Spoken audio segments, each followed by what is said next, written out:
Let's link finance into the economics of the jobs report and how Janet Yellen will interpret it. Are the markets out in front of the jobs report and out in front of Janet Yellen?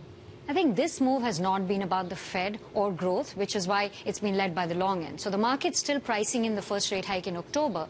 I think tomorrow is huge for that. If you get a 300,000 number, which is not what we're forecasting, but you get a huge rebound, 300, 350, I think the market will move to a September 1st hike.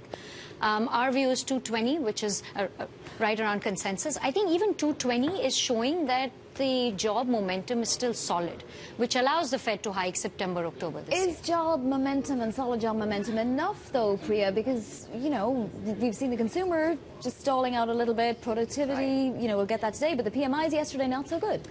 I agree with you. I think the Fed is trying to make a distinction between liftoff and the actual pace of hiking. I think if we get a 220 number, it's enough for them to start. Without wage inflation, without a pickup in productivity, I don't think they're going that far. So we can have a very short hiking cycle, which prevents the 10-year from selling off a lot.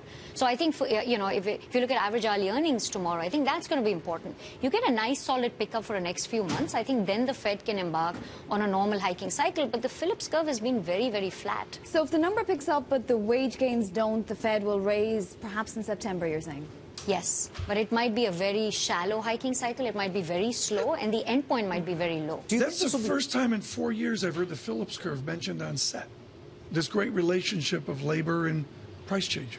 All right. Do we have a nerd alert button? That's a massive nerd alert. Priya Misra nerd alert button. Very cool. Priya, more broadly, you know, we get used to looking at the jobs number. We build programming around it. We talk about it. Right. Does it mean in any given month as much as it used to, given all these other metrics we're now looking at, wage growth, productivity growth? Do we need to pay less attention to the flatline jobs number? You know, I would say the market's actually reacting even more to the jobs number. What we found was after the end of QE, I think the market's right because the Fed seems to be paying a lot of attention to the jobs number. I mean, their mandate is full employment and price stability.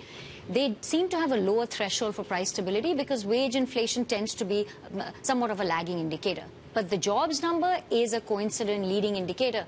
And the market, what is fascinating is since the end of QE, the market's moving a lot more on any surprise on the jobs number. So, you know, tomorrow if you get a surprise, I think you could be in for another big move. It's a bit away from your work, but what is positioning right now within full faith and credit bonds? Is there still a massive Gunlockian bet of lower rates?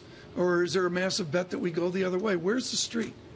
I think the leveraged community could not sit on longs for this entire move. So I think if you look at the fast money community, we're a lot more neutral. The hedge fund community, I think, is much more neutral, perhaps short, because the technicals have been negative. The real money, the insurance, the pension, the asset manager community, I think they're still long because you look at all the fundamentals and it doesn't really argue for much. And there hasn't been, Brendan, this is critical, there really hasn't been a catharsis to this pullback or any other pullback in bond price. No. There hasn't been that sweat. I mean, right. Have you felt it on your desks? No. I haven't seen it. No, I haven't there seen, hasn't been that OMG. panic selling. I think that's when, you know, you see the whites of the eyes of if you get a very good jobs number, that's when you'll get some of that capacity. Okay, I'm going to nail you on that. You said 300,000 earlier. Give me a 200,000. 250, 240, 270. Come on.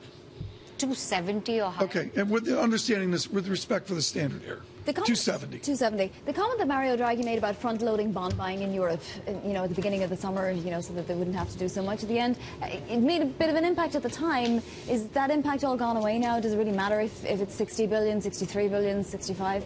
The problem is we heard it from not Draghi, and Draghi didn't reinforce it yesterday. So I think the market heard it from a fairly respected ECB official, heard it in a strange way where we heard it early. It was actually Kure, who we thought was, you know, was what probably Draghi felt. He just, you know, sort of ignored it. So he didn't talk about front loading. He didn't talk about the fact that higher interest rates might be a tightening in financial conditions, which is a problem for Europe.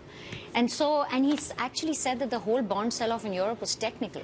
So I think a Bund investor that went long at 75 basis points suddenly said, I don't know if it makes sense to own Bunds because it doesn't look like it concerns Draghi. No.